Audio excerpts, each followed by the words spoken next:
começando lá do início, quando eu era jovem. Sem tempo. Olha aí, deixa eu... Conta aí, quando a gente se converte, a gente nem imagina, né, o que Deus vai ter na nossa vida, qual é o propósito de Deus na nossa vida. Eu me lembro da minha conversão aos 15 anos, na igreja presbiteriana, a primeira igreja presbiteriana em Belo Horizonte. Fiquei lá quase 2 anos, tive a experiência de ter um encontro com o Espírito Santo, né? A experiência do batismo com o Espírito Santo. E de lá a gente teve que ir para uma igreja renovada, Igreja Batista Nova Filadélfia. E lá a gente conhecemos mais a palavra, fizemos o seminário. E quando a gente foi para a igreja de Nova Vida, lá a gente foi, ficamos um tempo, a gente recebeu um convite de sermos enviados para abrir um trabalho da Nova Vida. Eu me converti com 19 anos na igreja Nova Filadélfia.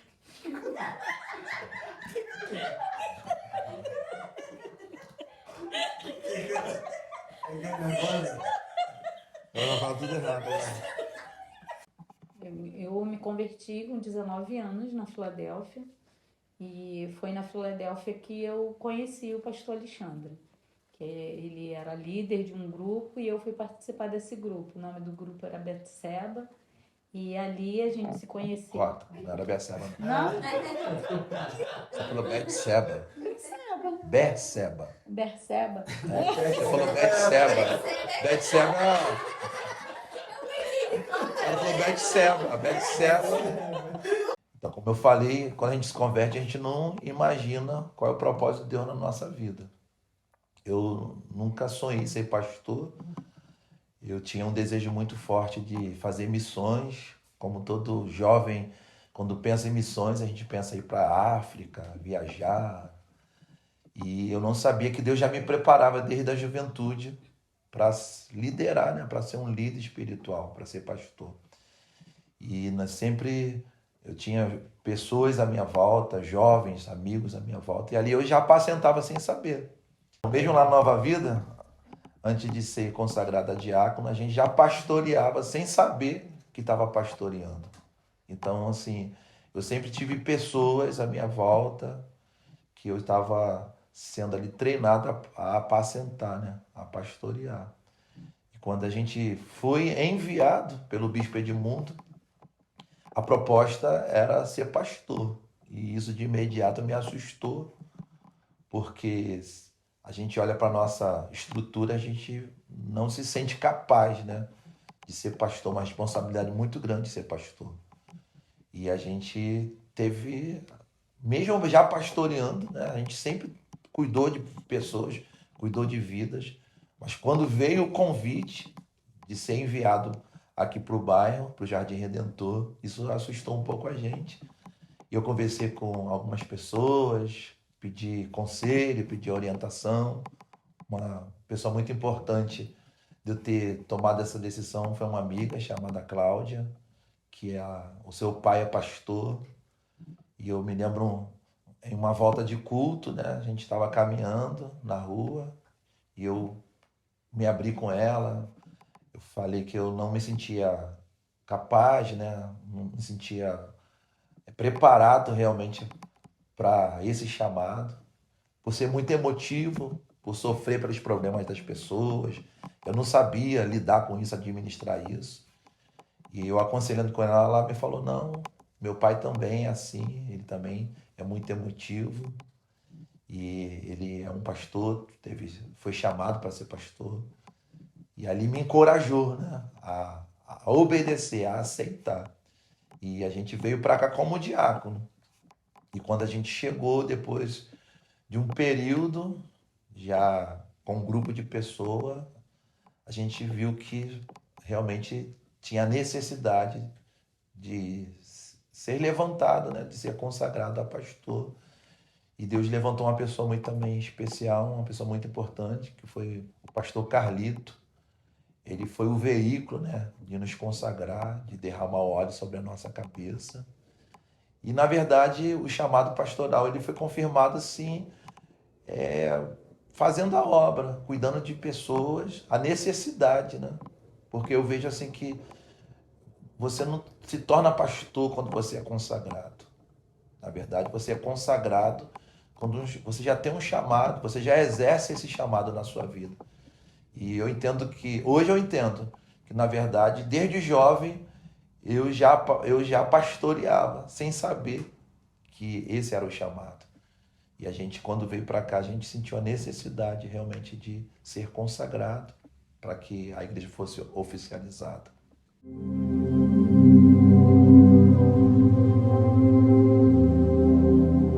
Então, quando a gente veio para cá, a gente veio com 3 crianças pequenas, né?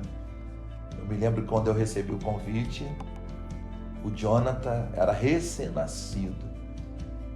A gente achava que o pastor Edmundo, na época, né, não era bispo ainda, que estava indo fazer uma visita para conhecer o Jonathan, o Bi, e na verdade ele tinha ido nos visitar para fazer esse convite de nos enviarmos para fazer um trabalho. Então eu acho que os primeiros obstáculos foi antes de vir para cá. Foi ter que largar o trabalho, largar uma estrutura de uma igreja já grande. A gente já participava, né? Então a gente já tinha ali algumas responsabilidades.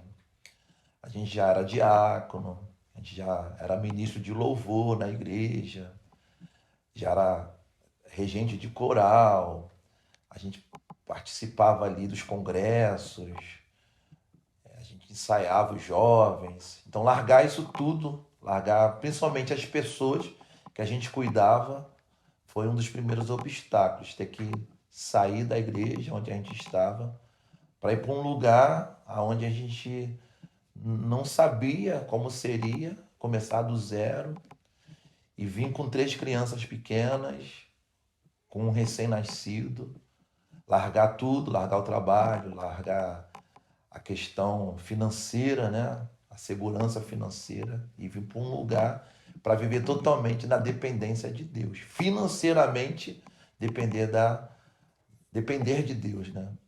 Então, esses foram os primeiros obstáculos ao chegar aqui, antes de chegar aqui. E a gente, quando chegamos aqui, eu tive uma dificuldade na saúde. Em um certo dia eu fui numa consulta achando que era um problema de coluna e quando eu cheguei lá o diagnóstico foi de um derrame pré-oral, né? E ali a gente já estava fazendo os cultos durante a semana e de repente o diagnóstico era que eu tinha que me internar porque eu tinha que fazer uma drenagem, né, da água na pleura, né, do líquido. E a gente, nesse período de enfermidade, os cultos durante a semana, nós já tínhamos culto durante a semana, a gente já tinha culto aos domingos, e essa enfermidade foi também um grande obstáculo. Quando a gente chegou aqui no bairro, no Redentor, a gente não imaginava qual era o propósito de Deus, né? O propósito realmente da profética. A gente começou a se reunir em oração uma vez por semana e em meio às orações Deus ele nos trouxe algumas palavras, alguns direcionamentos. Um que marcou a nossa vida muito forte foi quando Deus me deu o texto de Ezequiel 37. E aí, enquanto a gente orava, eu sentia, não sei se era em visão, se era no espírito, eu sentia como se o bairro fosse aquele vale de ossos secos. E que Deus estava mandando a gente ir para cá, para a gente profetizar como Ezequiel. Profetizar vida no vale de ossos secos. Eu me lembro que alguns evangelismos que nós fizemos, a gente celebrava a vida. A gente parava em algumas esquinas, em oração, e a gente celebrava a vida de Deus nesse lugar. Vida de Deus nesse lugar. E assim surgiu a igreja profética, né? Antes era Redentor Vive. Era tipo um lema, porque o bairro é Jardim Redentor e a gente queria profetizar vida no Jardim Redentor. E a gente também pegou a palavra que, quando o Jó falava, eu sei que o meu Redentor vive. E para a gente começar a orar, profetizar, a gente declarou que Redentor vive. E aí a igreja profética Redentor vive. Aí depois também surgiu o lema, a igreja que não desiste. Como o pastor já falou, o pastor Edmundo nos convidou para vir aqui para o bairro e nós viemos com um grande desafio, com 3 crianças, como ele também já até falou. E a gente estar aqui nesse lugar foi assim, não sei falar, gente.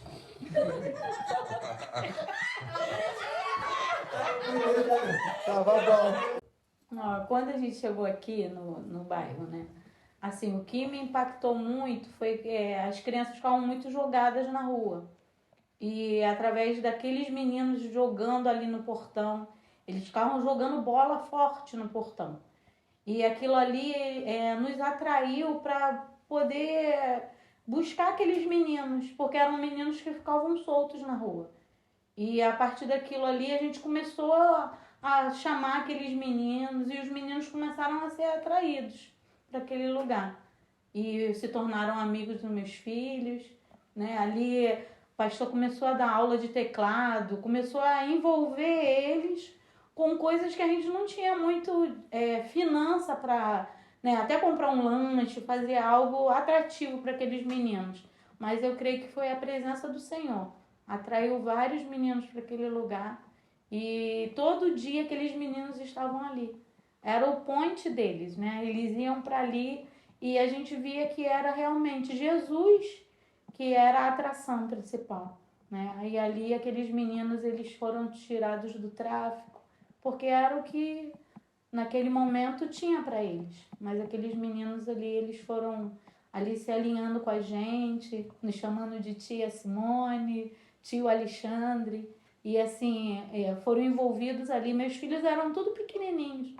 João Pedro tinha 4 anos, o Mateus tinha 3, o Jonathan tinha meses, e ali foi assim, um local de resgate. Aqueles meninos eram mais de 15 meninos, que todos os dias estavam ali aprendendo, né? O que a gente tinha para oferecer para eles era Jesus. E esses meninos até hoje foram marcados por causa disso. E eu vejo assim que o que atraiu eles foi a família, né? Ali a representação de Deus para eles foi a figura da família, porque eles não tinham uma família estruturada. E ali eles viram uma família, porque ali eles começavam a querer estar com a gente, a querer participar da família. Então, a mensagem de Deus, a figura de Deus foi a família. E eu vejo o que atraiu eles, né? O Deus que se apresentou para eles foi através da figura da família. E a gente tinha, assim, muita dificuldade financeira, realmente, né? Que pessoas nos ajudaram. Mas eu lembro que a gente tinha um cofrinho que era dos meninos, que era do Mickey. E a gente, profeticamente, a gente pegava, parecia que aquele cofre não zerava. Porque ali a gente comprava pão para dar para aqueles meninos. Era como se aquele dinheiro se multiplicava. E a gente, assim, tinha uma tamanha fé que a gente não falava assim, vai em casa para lanchar. Não, fica. O que tem pra gente, tem para todo mundo. E ali, aqueles meninos, eles... Né, e até hoje eles nos agradecem por isso, né? E eles foram assim, atraídos por coisas simples, de Não tomar tinha, café, não tinha nada demais, né? Era tomar café à tarde, café com pão, né? E eles queriam estar ali por coisas simples.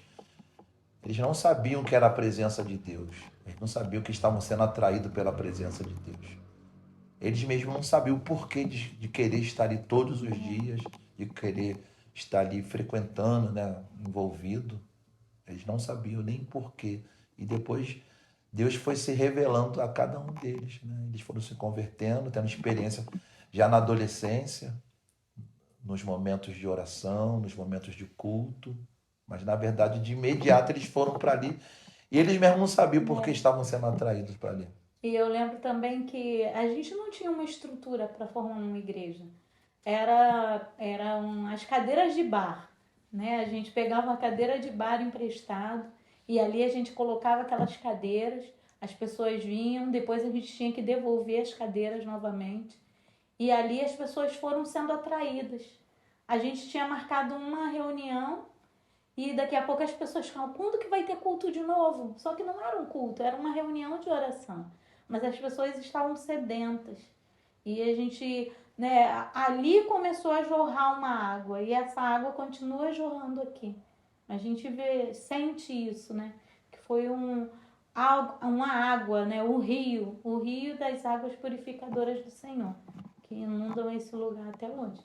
E foram muita experiência, porque as pessoas eram atraídas e elas não sabiam o porquê, né? As pessoas ouviam os louvores de longe, elas batiam no portão, perguntavam, a gente ouviu um louvor de longe, parecia que tinha uma orquestra cantando, e quando chegava lá, era só um violão, uma pessoa tocando um violão, e ali as pessoas eram atraídas. As pessoas às vezes passavam de ônibus na frente, porque era a casa onde tinha um terraço, onde eram feitas as orações, os cultos, e as pessoas passavam de ônibus na frente, e às vezes elas desciam fora do ponto delas, porque elas eram atraídas e elas subiam muitas vezes as escadas com bolsa de mercado, porque elas sentiam algo atraindo elas. E eu lembro de uma oração, porque eu vejo assim, o coração que é grato. Quando a gente tem um coração grato e a gente ora ao Senhor, eu lembro que a gente se reuniu, as pessoas que estavam ali, não éramos muito, e a gente começou a agradecer. Senhor, eu já te agradeço pelo teclado, eu já te agradeço pela guitarra, eu já te agradeço pela bateria, eu te agradeço pelas cadeiras.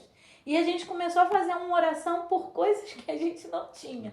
E a gente não tinha condições de comprar. Mas assim, o Senhor, ele é tão tremendo que ele começou a mover pessoas. Porque ele viu o nosso coração grato, né? A gente agradecendo por coisas que a gente nem tinha condições de viver. Mas ele é o Deus que é dono do ouro, da prata, e é ele que move, né? Então a gente viu todas essas coisas sendo acrescentadas naquele lugar.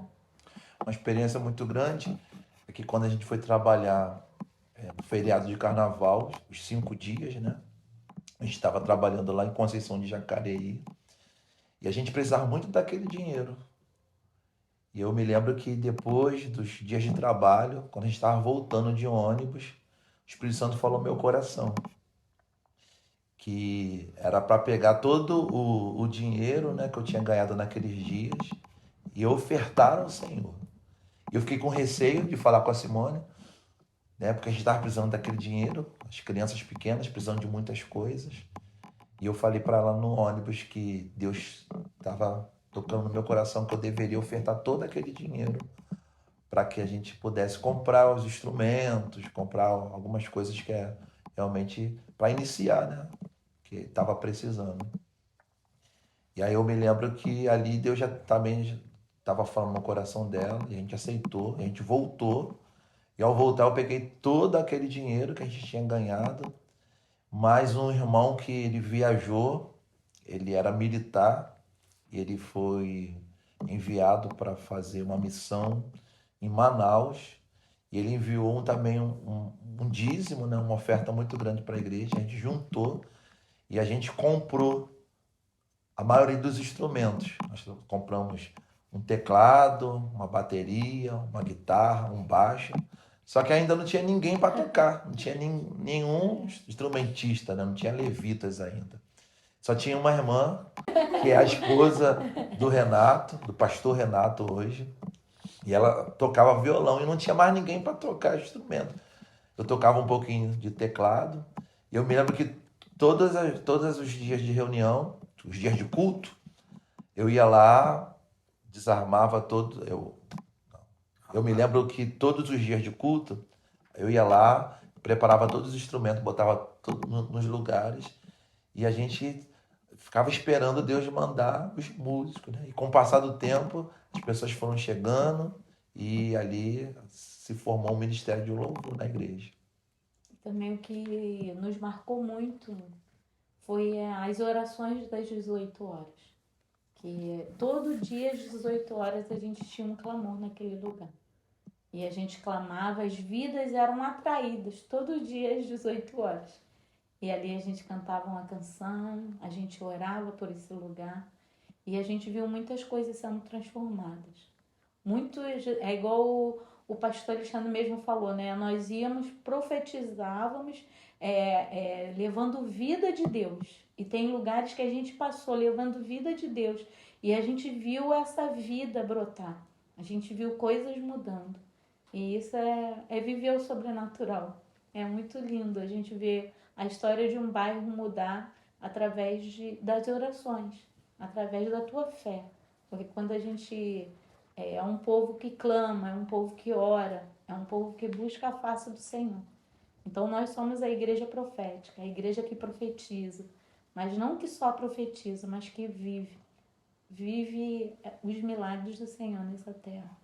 Às 18 horas a gente não sabia, né, a profundidade sobre intercessão, mas todos os dias, na viração do dia, a gente parava ali e cantávamos todos os dias, nos 4 cantos dessa terra.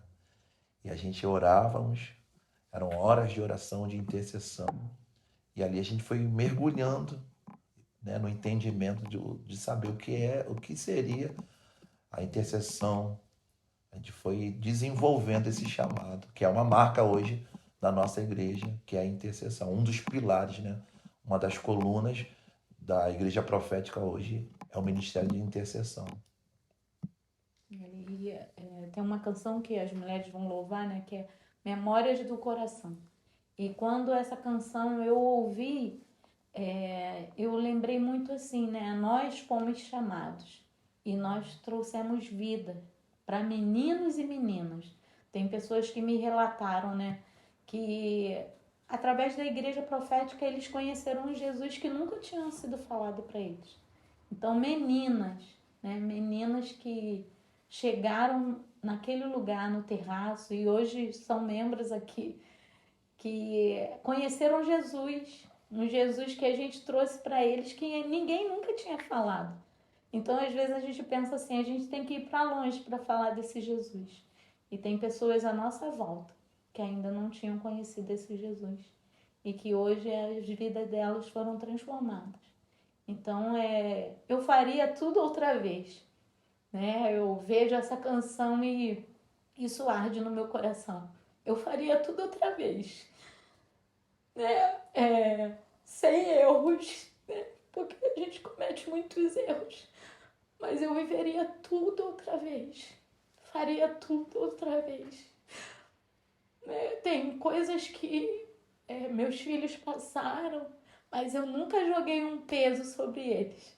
Eu sempre fiz eles viverem Jesus com leveza. Eu lembro que às vezes não tinham dinheiro para comprar uma pipa. E eu falava assim, vamos fazer um jaraquinho. Vamos botar a bolsa para voar. E ali, aquele terraço, e até aqui mesmo, porque eles brincavam no pátio da igreja.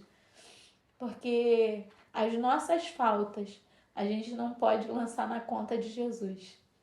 As nossas escolhas nós temos que levar com leveza e não jogar peso de dor ou amargura, porque Jesus é o que nos supre. Jesus é quem nos garante. E eu faria tudo outra vez.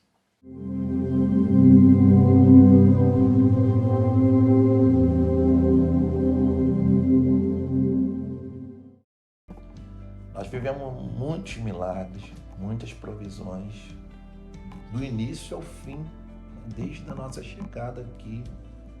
O Senhor sustentou, o Senhor surpreendeu. Na verdade, assim, Deus proveu todas as coisas. Tudo que a gente conquistou foi algo sobrenatural, foi algo da provisão de Deus. E milagres foram desde vidas transformadas, famílias restauradas. Então foram milagres e milagres. Eu lembro muito de um milagre, né, da vida do Lucas, que a gente estava no final de uma escola bíblica e que à noite seria batismo. E ali a avózinha dele estava descendo com ele no colo, ela tropeçou e caiu em cima dele. Só que ela acabou, né, ferindo, e ali ele teve um traumatismo craniano. E eu lembro que o pastor Alexandre pegou ele, e levantou e apresentou ele ao Senhor. E fez ali uma respiração nele e logo em seguida levaram ele. E ele falou assim: todo mundo sobe, vamos dobrar os nossos joelhos. Vamos dobrar os nossos joelhos e nós só vamos pedir a cura do Lucas. Só que aquela criança, ela já saiu sem vida daquele lugar. E ali a gente começou a clamar, a clamar pela vida do Lucas. E a irmã que estava com ele dentro do carro, ela falou que quando chegou no centro do Vilar dos Teles, aquela criança retomou a vida. Esse foi um milagre. E hoje o Lucas é um rapaz para a glória do Senhor. Então nós vivemos esse milagre. Foi um milagre da concordância. Porque quando a gente está em unidade, em concordância, o Senhor, ele opera milagres. Ele ainda continua operando milagres. Quando chegou o momento que nós temos que sair lá do terraço, a gente começou a procurar um local para comprar. E a nossa condição, na verdade, nós não tínhamos condições nenhuma, né? Nem de comprar um terreno pequeno, mas a gente começou a procurar um terreno pequeno no bairro. E nós tínhamos um irmão chamado Alex, que era diácono da igreja. E no dia ele passando pela estrada Belfor Roxo aqui, ele viu na esquina da rua La Penha uma oficina abandonada. E ele nos trouxe para ver o terreno. E quando a gente olhou para o terreno, era um sonho, mas não, um sonho muito distante. Nós não tínhamos condições, cara. Um terreno muito grande. E a gente olhou e a gente nem imaginou que nós teríamos condições de adquirir, né, de comprar esse imóvel. Mas pela fé, a gente veio, conversamos com os donos, eram dois irmãos kardecistas, e a gente perguntou o valor, as condições, e eles falaram que algumas pessoas já tinham se interessado para comprar à vista, e mesmo sem condições, a gente fez uma proposta para eles. E eu me lembro que a gente pediu uma semana que eles pensassem na nossa proposta. E eles falam: não, pastor, a gente já teve outras pessoas aqui que fizeram já uma proposta de comprar à vista. E a gente tinha feito uma proposta de dar uma entrada, que seria a metade do valor, e dividir a outra metade em 20 vezes. E eu me lembro que eles de imediato falou que não teria condições, mas a gente pediu para que eles pensassem. E a gente voltou e fizemos um propósito de oração. E eu me lembro que todas as manhãs, as irmãs, elas faziam uma consagração. E na oração matutina ali, elas oravam, profetizavam, faziam um ato profético ali. E eu me lembro que quando nós voltamos para saber a resposta, aqueles irmãos, eles tinham conversado e, para nossa surpresa, eles tinham aceitado aquela proposta de comprar o terreno, dando a metade à vista e a outra metade parcelada em 20 vezes. E eles aceitaram, só que a gente não tinha o dinheiro da entrada. Isso era no mês de setembro, que era final de ano. E eu me lembro que nós se comprometemos de começar a pagar a partir de janeiro do próximo ano. E ali o Senhor, ele operou de uma maneira tão tremenda que em 3 meses nós conseguimos todo o dinheiro dos 50% da entrada. E nós, em janeiro do próximo ano, nós estávamos fazendo o primeiro culto aqui dentro do terreno, onde hoje é a Igreja Profética Redentor Vive. Nós vivemos muitos milagres nesse lugar. E eu lembro que a gente, nessas orações, tinham feito uma placa. E essa placa eram vários quadradinhos, e esses quadradinhos eram uns quadradinhos escritos R$ 200, e esses eram os gigantes. Eu lembro que essa semana a gente mexendo nas coisas, eu achei o caderno de ouro, que era um caderno que a gente pedir os membros para quem eu tivesse um patrão, alguém que pudesse derrubar um gigante. E o pastor falava assim, a gente derrubou 3 gigantes, a gente derrubou um gigante. Aquilo ali era uma grande festa.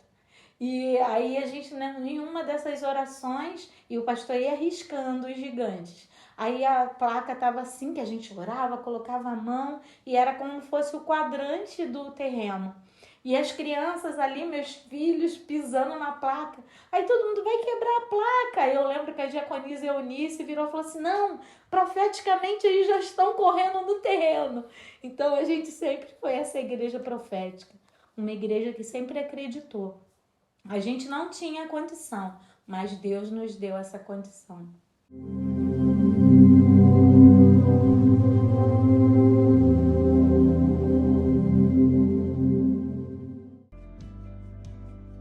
Hoje a gente vive coisas que nós nem sonhávamos, né? Hoje a realidade, as conquistas, né?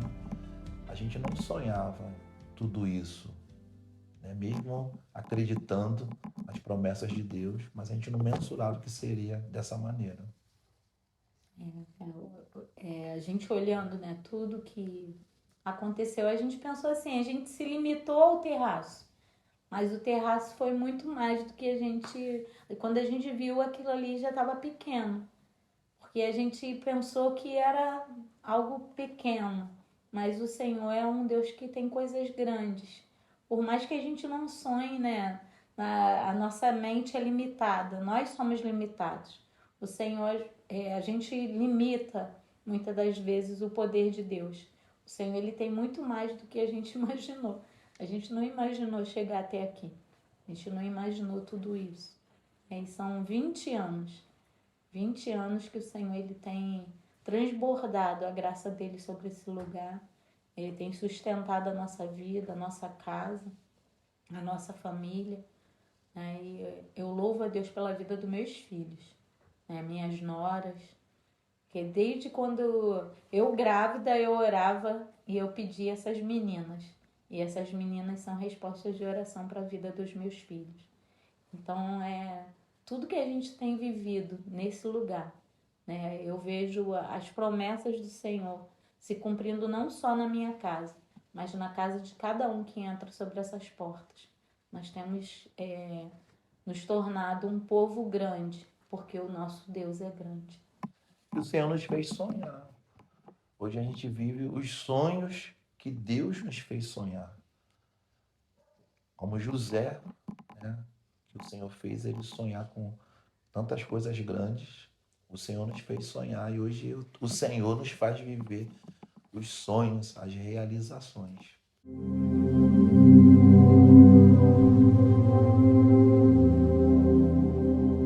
Falar de família, né?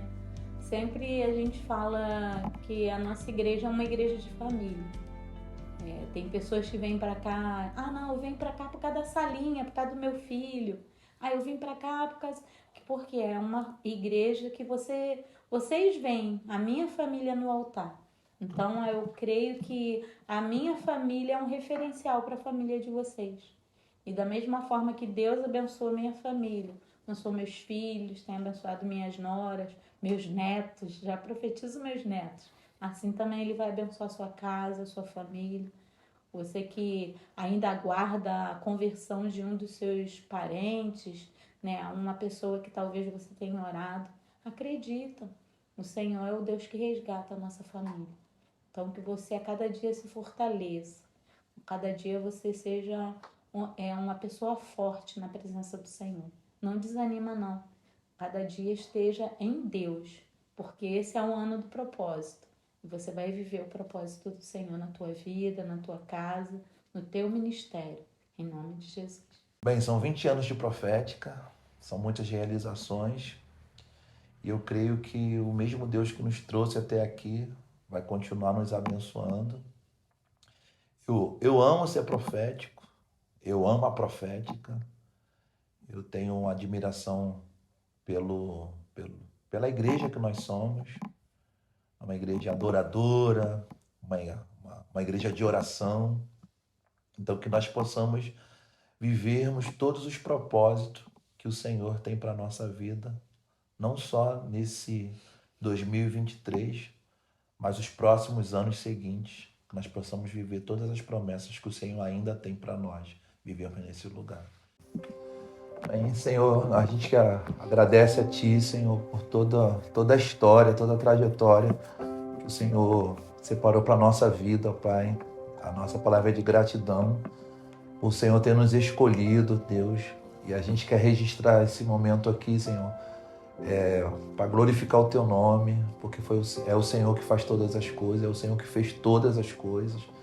Então que o Teu Espírito Santo possa nos fazer lembrar, Senhor, de todo o Teu chamado na nossa vida, toda a trajetória que o Senhor nos guiou, nos sustentou, ó Pai. E a gente quer registrar isso aqui para Ti, Senhor, para que as pessoas possam saber, ó Deus, o que Tu faz, o que Tu fez na nossa vida. Se a gente chegou até aqui, Senhor, foi Tu que nos trouxe, foi Tu que nos chamou, ó Deus. Então a gente quer dedicar a Ti, Senhor, toda essa memória, toda essa história, Pai, que essa história foi o Senhor que escreveu, ó Deus. Então a gente entrega a Ti esse momento, esse registro que a gente vai fazer aqui, Senhor. Toma nas Tuas mãos. É uma coisa simples, Senhor, mas é uma memória, Senhor, que a gente quer colocar diante de Ti. Então a gente apresenta a Ti a nossa vida e a gente apresenta essa história a Ti, Senhor, em nome de Jesus.